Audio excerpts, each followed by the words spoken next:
Pagmasdan mo itong sanlibutan, kung ano-ano ang pinagkakabalahan. Lahat ng oras nila'y okupado na. Ang panahong ukol sa Diyos ay wala na. Wala silang pakialam sa mga gawang pangkabanalan. Para sa kanilang kabanalan ay walang anuman.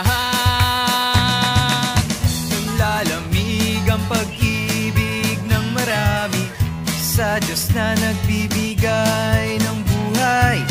Ano raw ba ang pakikinabangin? Hindi naman daw sila yayaman dyan. Sila nga ang sanlibutan. Sila'y hindi ko tutularan, pagkat kinikilala ko ang Diyos na may lalang. Salamat, ako ay Iglesia ni Cristo. Purihin, purihin ang Diyos na banal. Nagpapagal din ako ukol sa buhay na ito. Kumakain, naglalaro, nagtatrabaho, naghahangad na magandang buhay ay kamtin. Ulit, hindi ko lilimutin ang aking tungkulin. Ang Diyos ay pupurihin, pagkat siya ay aking kinikilala at minamahal. Pagsamba, pagmimisyon at pagbabagong buhay, sa mga ganyang bagay ako abala, pagkat ang araw ni Kristo ay malapit na.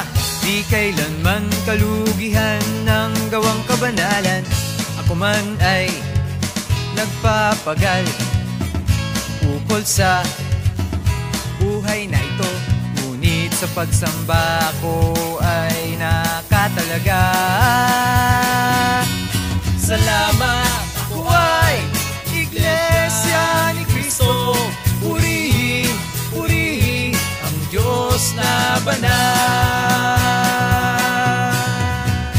Oo, ako ay nakadama ng awa sa mga nakapagpapabaya, kaya't akin silang aakayin sa Iglesia ni Cristo, upang sila man ay makapagpuri.